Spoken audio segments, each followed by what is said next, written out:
بسم اللہ الرحمن الرحیم ثم اعلم ان اصول الفقہ له حد اضافی و حد لقبی و غایۃ و موضوع۔ پھر جان لیجئے کہ اصول فقہ کی ایک حد اضافی ہے، ایک حد لقبی ہے، ایک غایت ہے اور ایک موضوع ہے۔ یعنی جس طرح ہر علم کے لیے اس کی تعریف، اس کی غرض و غایت اور اس کا موضوع ہوتے ہیں، ایسے ہی علم اصول فقہ کے لیے بھی اس کی ایک تعریف ہے اور اس کا موضوع ہے اور ایسے ہی اس کی غرض و غایت بھی ہے۔ تو اس کی تعریف اصول فقہ کی دو طرح سے کی جاتی ہے، ایک حد اضافی اور ایک حد لقبی۔ حد اضافی کا مطلب یہ ہے کہ اصول الفقہ چونکہ مضاف اور مضاف الیہ ہیں، تو اس کے اندر مضاف کی تعریف الگ کی جائے اور مضاف الیہ کی تعریف الگ کی جائے، تو اس تعریف کو کہیں گے حد اضافی۔ جیسے کہا جائے کہ اصول جو ہے وہ اصل کی جمع ہے، اور اصل کہتے ہیں اس چیز کو جس پر کسی کی بنیاد ہو، یعنی جس پر کوئی دوسری چیز قائم ہو۔ اور جیسے کہ بنیاد ہوتی ہے دیوار کے لیے، اور فقہ کہتے ہیں احکام شرعیہ کو ادلہ تفصیلیہ سے جاننے کو۔ تو ان دونوں کی تعریف الگ الگ کی جائے تو اس کو کہیں گے حد اضافی، علم اصول فقہ کا حد اضافی۔ اور حد لقبی یہ ہے کہ علم اصول فقہ جو ایک علم کا نام ہے، تو مکمل خاص اس نام کی تعریف کیسے کی جائے گی، اس تعریف کو کہیں گے حد لقبی۔ یعنی اس علم کا نام اصول فقہ پڑھا ہے، علم اصول فقہ، تو اس علم اصول فقہ کی تعریف کیا ہوگی، اس کے نام کے لحاظ سے کیا ہوگی اس کی تعریف، اس تعریف کو کہیں گے حد لقبی۔ جیسے اس کے لیے کہا جاتا ہے کہ علم اصول فقہ ایسے علم کا نام ہے جس کے اندر ادلہ کو احکام کے لیے ثابت کرنے کے بحث کی جاتی ہے، تو اس تعریف کو کہیں گے حد لقبی۔ ٹھیک ہے۔ غایت، جیسے ہر چیز کا ایک مقصد ہوتا ہے، ویسے ہی اس علم کا بھی ایک مقصد ہے، علم اصول فقہ کا، اور ایسے ہی اس کا موضوع بھی ہے۔ وَلَمَّا لَمْ يَذْكُرْهُ الْمُصَنِّفُ طَوَيْنَاهُ عَلَى غَرِّهِ، اور جب ماتن علیہ الرحمہ نے ان سب چیزوں کو ذکر نہیں کیا تو ہم نے بھی انہی کی طرح ہی ان چیزوں کو لپیٹ دیا۔ یعنی ماتن علیہ الرحمہ نے چونکہ اصول فقہ کی نہ تعریف ذکر کی، نہ اس کا موضوع ذکر کیا، اور نہ ہی اس کی غرض و غایت ذکر کی۔ جب ماتن علیہ الرحمہ نے ایسا نہیں کیا تو ہم بھی اس کو ایسے ہی اس کی حالت پر لپیٹ دیتے ہیں، یعنی ہم بھی تفصیل میں نہیں پڑھتے ہیں۔ وَلَكِنْ لَا بُدَّ هَاهُنَا مِنْ أَنْ يُعْلَمَ أَنَّ عِلْمَ أُصُولِ الْفِقْهِ عِلْمٌ يُبْحَثُ فِيهِ عَنْ إِثْبَاتِ الْأَدِلَّةِ لِلْأَحْكَامِ۔ لیکن یہاں پر یہ جان لینا ضروری ہے کہ علم اصول فقہ ایسا علم ہے جس کے اندر بحث کی جاتی ہے دلائل کو احکام کے لیے ثابت کرنے کے متعلق۔ یعنی احکام کے لیے دلیلیں کیسے ثابت کی جائے، کیسے ثابت نہ کی جائے، اور کون سی دلیل کس حکم کے لیے ثابت ہو، اس کے متعلق جس علم کے اندر بحث ہوتا ہے یا جس علم کے اندر بحث کی جاتی ہے اس چیز کے متعلق، اس علم کو کہتے ہیں علم اصول فقہ۔ تو علم اصول فقہ ایک ایسے علم کا نام ہے جس کے اندر دلائل کو احکام کے لیے ثابت کرنے کے متعلق بحث کی جاتی ہے۔ تو چونکہ ماتن علیہ الرحمہ نے یہ ساری چیزوں کو ذکر نہیں کیا، لیکن چونکہ جس علم کو ہم شروع کرنے جا رہے ہیں اس کو جاننا ضروری ہے، اس کے بارے میں اتنی باتیں تو جاننا ضروری ہے کہ وہ ہے کیا، وہ علم ہے کیا، اس کے اندر ہوگا کیا، اتنی بات جان لینا ضروری ہے۔ اسی وجہ سے شارح علیہ الرحمہ نے اس کی تعریف یہاں پر ذکر کر دی۔ فَمَوْضُوعُهُ عَلَى الْمُخْتَارِ هُوَ الْأَدِلَّةُ وَالْأَحْكَامُ جَمِيعًا۔ تو مختار مذہب کے مطابق اس کا موضوع، یعنی علم اصول فقہ کا موضوع مختار مذہب کے مطابق دلائل اور احکام دونوں ہیں، یعنی دلائل اور احکام کا مجموعہ ہے۔ مختار مذہب کے مطابق یعنی علم اصول فقہ کا موضوع دلائل بھی ہیں اور احکام بھی ہیں، یہ مختار مذہب ہے۔ لیکن غیر مختار مذہب یہ بھی ہے کہ صرف دلائل یہ علم اصول فقہ کا موضوع ہے، لیکن مختار مذہب یہی ہے کہ دلائل اور احکام دونوں ہی علم اصول فقہ کا موضوع ہیں، کیونکہ ابھی تعریف میں کیا ذکر کی، دلائل کو احکام کے لیے ثابت کرنے کے متعلق بحث کی جاتی ہے، تو بحث دونوں سے کی جاتی ہے، دلائل اور احکام دونوں سے، یہ کس دلیل سے کس حکم کو ثابت کیا جائے گا، کیسی دلیل سے کیسا حکم ثابت ہوگا، یہ تو جب ان سب چیزوں سے بحث ہوتی ہے تو دلائل اور احکام دونوں کے دونوں اس کے موضوع ہونے چاہیے، تو اسی وجہ سے مختار مذہب یہی ہے کہ دلائل اور احکام دونوں کا مجموعہ یہی موضوع ہے علم اصول فقہ کا۔ الاول من حیث انہ مثبت والثانی من حیث انہ مثبت، اول اس حیثیت سے کہ وہ مثبت ہے اور ثانی اس حیثیت سے کہ وہ مثبت ہے۔ یہاں ایک اعتراض ہے، اصل میں اس کا جواب شارح علیہ الرحمٰن نے اپنے اس قول سے دیا ہے۔ اعتراض یہ ہے کہ تعدد موضوع یہ تعدد علم پر دلالت کرتا ہے، یعنی اگر ایک سے زائد موضوع ہے تو ایک سے زائد علم کا ہونا یہ لازم آتا ہے، تو اس سے یہ بات ثابت ہو گئی کہ ایک علم کے لیے ایک ہی موضوع ہوگا، ایک سے زائد موضوع ایک علم کے لیے نہیں ہو سکتا ہے، اگر ایک سے زائد موضوع ہے تو علم ایک نہیں ہے بلکہ ایک سے زائد ہے، ٹھیک ہے، لیکن یہاں پہ چونکہ علم ایک بیان کیا، علم اصول فقہ یہ ایک ہی علم ہے، لیکن موضوع یہاں پہ دو بیان کیے، ایک ادلہ اور احکام۔ شارح رحمٰن نے کہا نا کہ ادلہ اور احکام کا مجموعہ یہ علم اصول فقہ کا موضوع ہے مختار مذہب کے مطابق، تو یہ کیسے درست ہو سکتا ہے؟ اسی کا جواب شارح علیہ الرحمٰن نے اپنے اس قول سے دیا ہے کہ اول اس حیثیت سے کہ وہ مثبت ہے اور ثانی اس حیثیت سے کہ وہ مثبت ہے، یعنی دلائل یہ مثبت ہیں اور احکام یہ مثبت ہیں، تو اصل میں یہاں پہ دلائل اور احکام موضوع نہیں ہے بلکہ موضوع کیا ہے، وہ مثبت ہے اور مثبت ہے۔ اور پھر اس کے بعد یہ کوئی اعتراض کر سکتا ہے کہ مثبت یہ بھی تو ایک الگ چیز ہے، مثبت اور مثبت یہ دونوں بھی تو ایک الگ الگ چیزیں ہیں دونوں، تو یہ کیسے درست ہو سکتا ہے؟ تو اس کا جواب یہ ہے کہ مصدر کبھی کبھی اس میں فاعل کے معنی میں ہوتا ہے اور کبھی اس میں مفعول کے معنی میں ہوتا ہے، تو چونکہ مثبت اور مثبت یہ بظاہر لگ رہے ہیں کہ یہ دونوں الگ الگ ہیں، لیکن ان کے درمیان میں جو فرق اور جو تغایر ہے، یعنی ان کا الگ ہونا جو ہے وہ صرف رعایتی طور پر ہے، ٹھیک ہے، اعتباری فرق ہے، اور اصل میں ان کے درمیان میں کوئی فرق نہیں ہے، کیونکہ وہی مصدر جو اس میں فاعل کے معنی میں ہوتا ہے وہی کبھی کبھی اس میں مفعول کے معنی میں بھی ہوتا ہے، اس کی حقیقت نہیں بدل جاتی ہے بلکہ اسے مان لیا جاتا ہے کہ ہاں یہاں یہ اس میں فاعل کے معنی میں ہے اور اسے کہیں مان لیا جاتا ہے کہ یہ اس میں مفعول کے معنی میں ہے، تو مثبت اور مثبت ان دونوں کے درمیان میں حقیقت کے اعتبار سے کوئی تغایر نہیں ہے، جب حقیقت کے اعتبار سے ان میں کوئی تغایر نہیں ہے لہٰذا یہ دو نہیں ہوئے بلکہ حقیقت کے اعتبار سے یہ ایک ہی ہیں، ٹھیک ہے،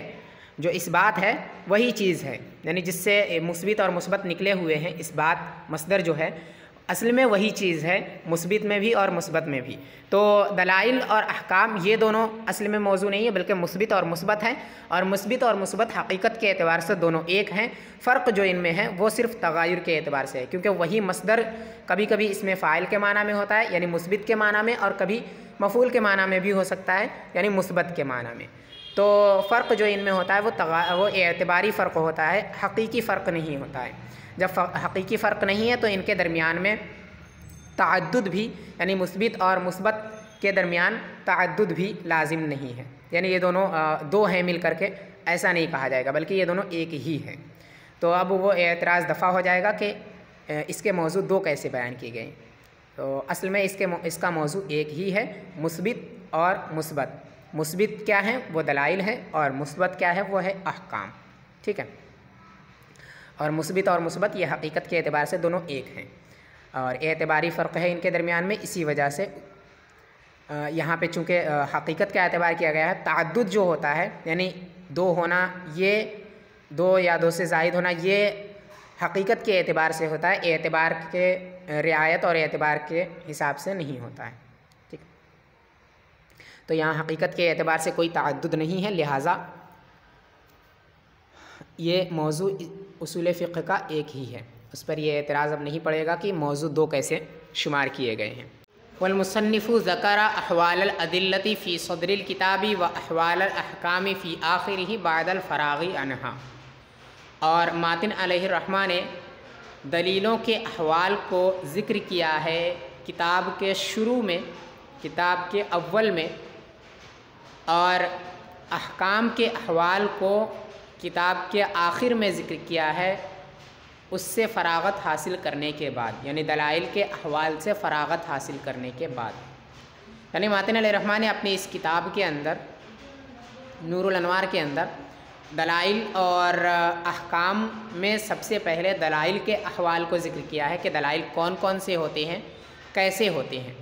اور پھر آخر میں، کتاب کے آخر میں احکام کے احوال کو بیان کیا کہ احکام کون کون سے ہوتے ہیں اور کیسے ہوتے ہیں۔ ایسا اس وجہ سے کیا کیونکہ دلائل اور احکام کے اندر دلائل کا مرتبہ بڑا ہے اور دلائل ہی اصل ہیں، اور احکام جو ہیں وہ اس کی فرع ہیں، ٹھیک ہے، کہ دلیل کے ذریعے سے ہی حکم نکلتا ہے۔ تو احکام یہ فرع ہے اور دلائل یہ اصل ہیں، اسی وجہ سے اصل کو فرع پر چونکہ تقدیم حاصل ہے، اسی وجہ سے اصل کو انہوں نے، اصل یعنی دلیلوں کو مقدم کیا ہے احکام پر۔ فقال اعلم ان اصول الشرع ثلاثۃ، تو ماتن علیہ الرحمہ نے فرمایا کہ جان لیجئے کہ شرع کے اصول 3 ہیں، یعنی شریعت نے جو اصول بنائے ہیں وہ 3 ہیں۔ والاصول جمع اصل، علم ان اصول الشرع کے اندر اصول کیا ہے اس کو ظاہر فرماتے ہیں کہ اصول یہ اصل کی جمع ہے، ٹھیک ہے، یہ لفظ اصل کی جمع ہے، نہ کہ یہ لفظ جلوس اور قعود کی طرح مصدر ہے، ایسا نہیں ہے، بلکہ اصول جو ہے وہ اصل کی جمع ہے، جیسے فروع فرع کی جمع ہوتی ہے ویسے ہی اصول اصل کی جمع ہے۔ یہاں پہ جو اصول استعمال ہے، ٹھیک ہے، مصدر نہیں ہے جیسے کہ جلوس اور قعود ہوتا ہے ویسے نہیں ہے۔ اور اصل کسے کہتے ہیں تو فرماتے ہیں وَهُوَ مَا يَبْتَنِي عَلَيْهِ غَيْرُهُ، اصل وہ ہے جس پر اس کا غیر قائم ہو،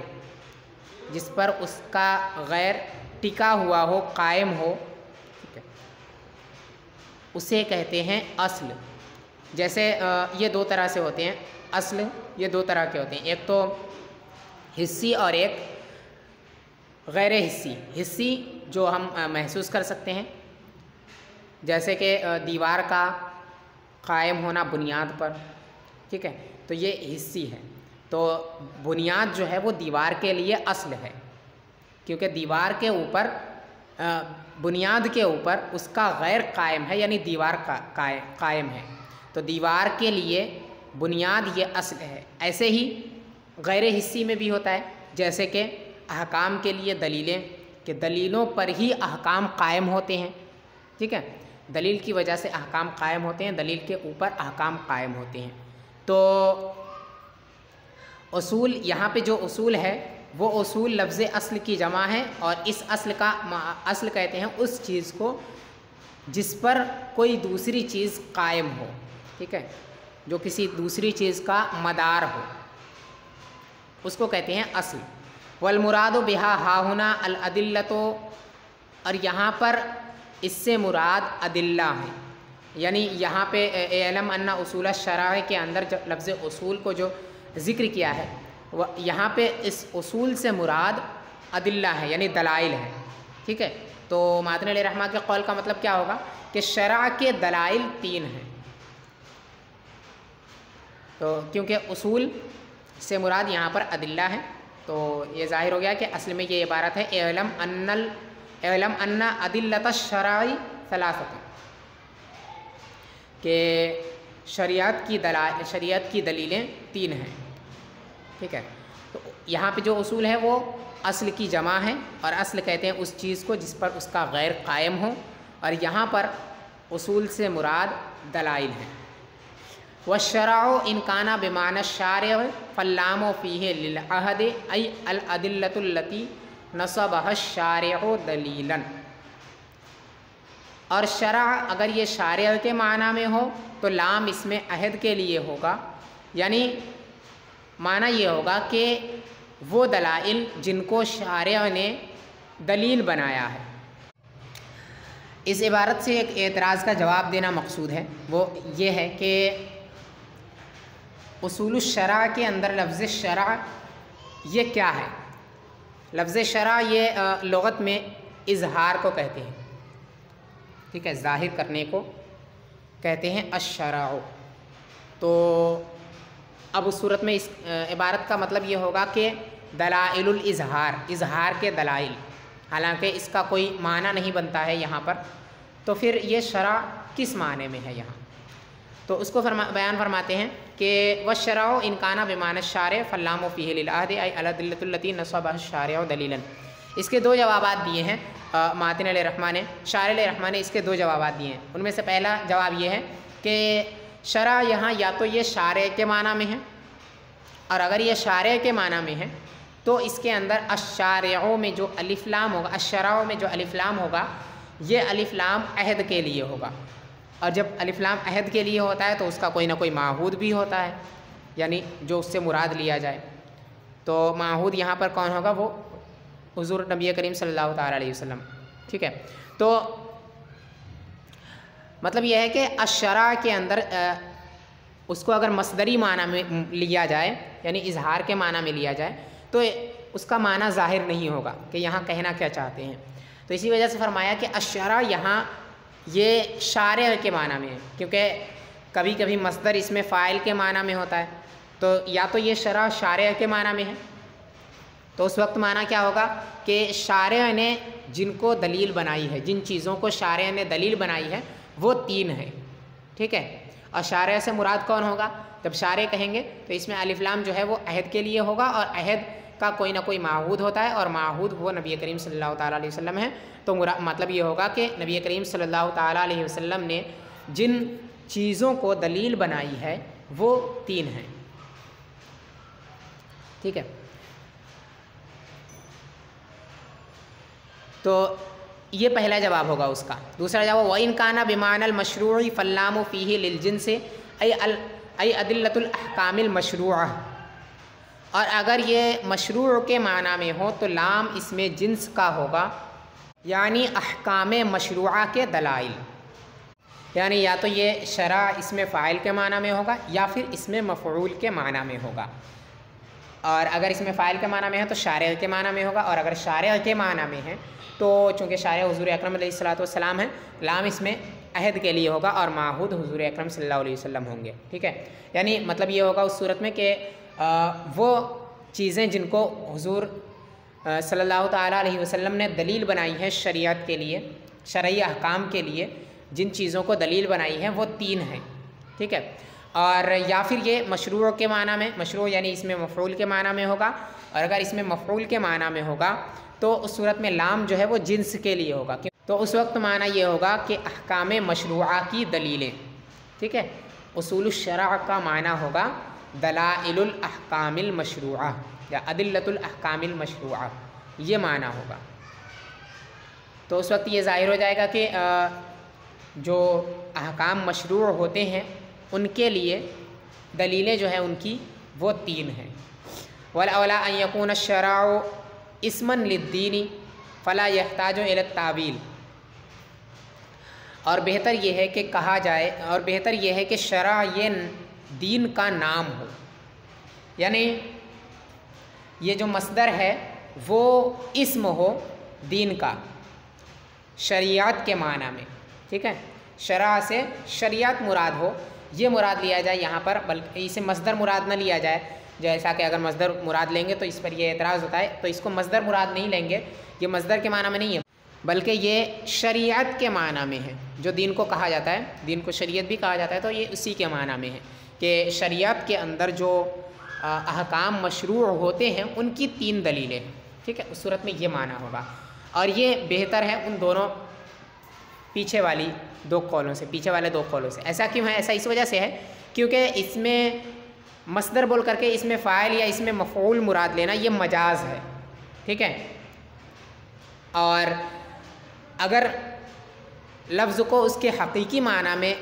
مراد لینا ممکن ہو تو مجاز کی طرف جانا یہ درست نہیں ہے، جہاں تک ہو سکے اس کو اس کے حقیقی معنی پر ہی محمول کیا جاتا ہے۔ تو اگر اس کے حقیقی معنی پہ اس کو محمول کرنا ممکن ہے تو مجاز کو مراد لینا یہ درست نہیں ہوگا۔ اسی وجہ سے بہتر یہی ہے کہ کہا جائے کہ یہ شرع یہاں پر شریعت کے معنی میں ہے، یعنی دین کا جو نام ہے شریعت اس کے معنی میں ہے۔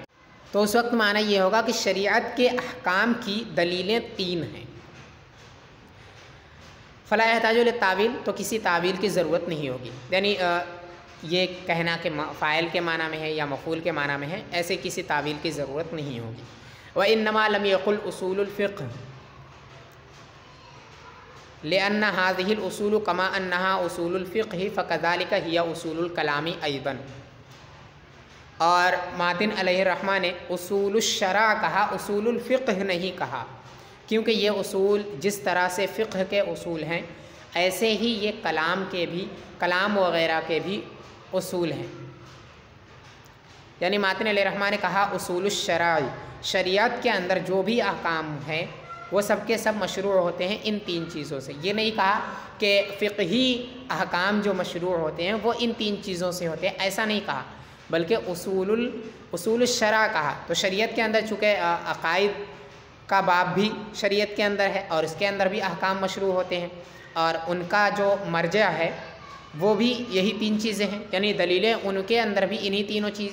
چیزوں سے دی جاتی ہے، یہی تینوں چیزیں ان کے اندر بھی دلیل ہے کہ کسی عقیدے کو ثابت کیا جاتا ہے تو اس کے لیے بھی دلیلیں یہی تینوں چیزیں ہوتی ہیں۔ اسی وجہ سے ماتن علیہ الرحمہ نے اصول الفقہ نہیں کہا، کیونکہ اگر اصول الفقہ کہہ دیتے تو یہ لازم آتا کہ ماتن علیہ الرحمہ نے اس اصول الفقہ کہہ کر کے یہ کہہ دیا کہ یہ 3 چیزیں جو ہیں وہ صرف اصول فقہ کے احکام کے لیے دلیلیں ہیں، باقی کسی چیز کے لیے دلیل نہیں ہے۔ اسی وجہ سے ماتن علیہ الرحمہ نے کہا کہ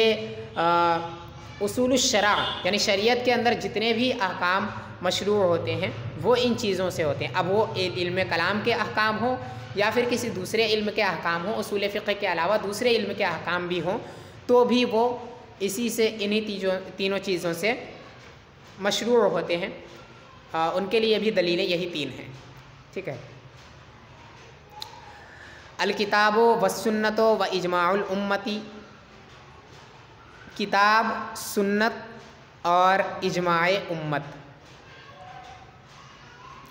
یعنی دلیلیں جو 3 ہیں وہ 3 دلیلیں کون کون سی ہے اس کو بیان کیا کہ کتاب ہے، سنت ہے اور اجماع امت ہے۔ کتاب یعنی قرآن شریف، سنت یعنی سنت رسول، احادیث نبویہ،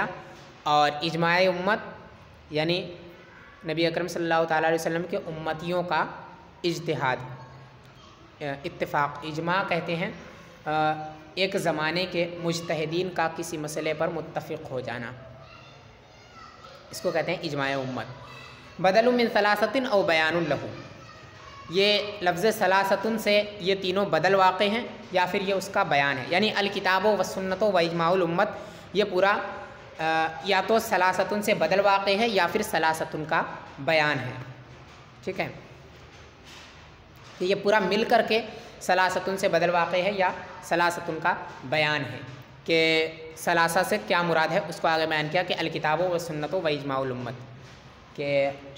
شرعی احکام کے مشروع ہونے کے لیے دلیلیں 3 ہیں اور وہ قرآن، سنت اور اجماع امت ہے۔ والمراد من الکتاب بعض الکتاب وهو مقدار 500 آیت، اور کتاب سے مراد کتاب کا بعض ہے جو کہ 500 آیتوں کی مقدار کے برابر ہے، یعنی کتاب اللہ سے پورا قرآن شریف مراد نہیں ہے بلکہ قرآن شریف کی 500 آیتیں مراد ہے۔ لأنہ اصل الشرعی، کیونکہ وہی شرعی احکام کی دلیلیں ہیں۔ والباقی قصص ونحوها، اور باقی قصے ہیں اور ان کے مثل امثال ہیں، امثال وغیرہ ہیں، ان کے مثل ہیں جیسے کہ امثال ہیں، کہاوتیں وغیرہ ہیں۔ ٹھیک ہے، تو الکتاب و سنت و اجماع الامت کے اندر الکتاب سے پورا قرآن شریف مراد نہیں ہے بلکہ قرآن شریف کا بعض حصہ مراد ہے جو کہ 500 آیتیں، یعنی قرآن شریف کی 500 آیتیں مراد ہے، جن 500 آیتوں سے مسائل کو ثابت کیا جاتا ہے، جو 500 آیتیں دلیل بنتی ہے احکام کے مشروع ہونے کے لیے۔ اور باقی جو ہیں 500 آیتوں کے علاوہ باقی جو آیتیں ہیں وہ یا تو قصے ہیں یا پھر کہاوت وغیرہ ہیں ان کے اندر، ٹھیک ہے. تو ان سے چونکہ احکام، شرعی احکام یہ ثابت نہیں ہوتے ہیں، تو اسی وجہ سے وہی مراد ہیں، صرف 500 آیتیں مراد ہیں، پورا قرآن شریف مراد نہیں ہے. وہکذا المراد من السنت بعضها وهو مقدار 3,000 علی ما قالوا. اور ایسے ہی سنت سے بھی بعض سنت مراد ہے جو کہ 3,000 آیتوں کے مقدار ہے، اسی دلیل پر جو علماء نے کہا ہے. یعنی والسنت الکتاب کی طرح ہی السنت کے اندر بھی سنت سے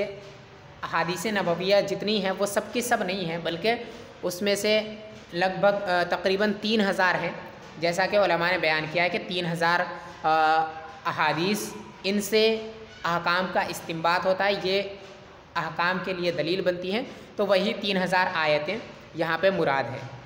کیونکہ اصل یہ بیان کرنا ہے کہ دلیلیں ہیں کون کون سی چیزیں. تو ان کے علاوہ باقی چیزیں جو دلیل نہیں بنتی ہیں احکام کے لیے، تو ان کو یہاں پہ مراد نہیں لیا گیا ہے، ٹھیک ہے. ان کے علاوہ جو ہیں، جو احکام کے مشروع ہونے کے لیے دلیل بنتی ہیں، دلیلیں ہیں، وہی یہاں پہ مراد ہیں، جو کہ احادیث کے اندر 3,000 ہیں. والمراد باجماع الامت اجماع امت محمد لشرافتها وکرامتها. اور اجماع امت سے مراد حضور اکرم صلی اللہ تعالیٰ علیہ وسلم کی امت کا اجماع ہے، اس کی شرافت اور کرامت کی وجہ سے، شرافت و بزرگی کی وجہ سے. یعنی کتاب سے مراد تو قرآن شریف کا بعض حصہ، سنت سے مراد سنت کا بعض حصہ، اور اجماع امت سے مراد حضور صلی اللہ تعالیٰ علیہ وسلم کی امت کا اجماع ہے، متفق ہو جانا. یعنی حضور اکرم صلی اللہ تعالیٰ علیہ وسلم کے امتیوں میں جو مجتہد علماء کرام ہیں، ان کا متفق ہو جانا کسی مسئلے پر، یہ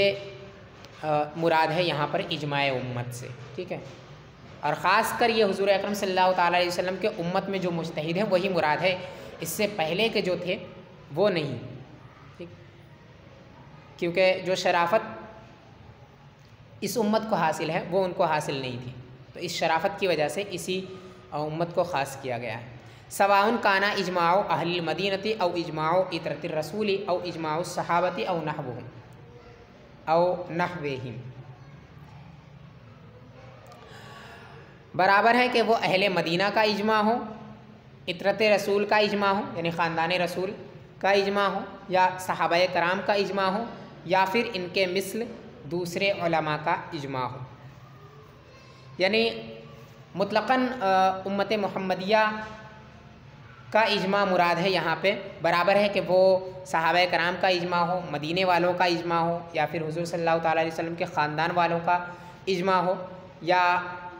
ان کے مثل تابعین، تبع تابعین وغیرہ کا اجماع ہو. یہ کہہ کر کے ان اقوال کو دفع کرنا مقصود ہے جن کے اندر شرطیں لگائی گئی ہیں. بعض نے کہا ہے کہ اہل مدینہ کا اجماع یہی معتبر ہے،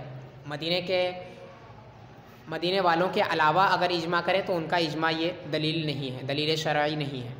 اور بعض نے یہ کہا کہ اطرت رسول کا اجماع ہی اجماع ہے، ان کے علاوہ کا اجماع نہیں ہے. اور بعض نے کہا صحابہ کرام کا اجماع ہے، ان کے علاوہ کا اجماع نہیں ہے. تو ان اقوال کو دفع کرنا مقصود ہے. بلکہ ان میں سے کوئی بھی اگر اجماع کرے تو وہ سب کے سب دلیل ہیں شریعت کے لیے، کہ برابر ہے کہ وہ اہل مدینہ والے ہوں یا اہل مدینہ والے نہ ہوں، خاندان رسول سے ہو یا خاندان رسول سے نہ ہوں، صحابہ کرام ہوں یا صحابہ کرام کے علاوہ ہوں، ٹھیک ہے. مجتہد علماء کرام کا کسی بھی بات پر، کسی مسئلے پر متفق ہو جانا یہ دلیل شرعی ہے. وہ مجتہد علماء کرام اہل مدینہ سے ہو یا اہل مدینہ سے نہ ہو، برابر ہے دونوں صورتوں میں، کہیں کے بھی ہوں، ان کا متفق ہو جانا کسی مسئلے پر یہ دلیل شرعی ہے.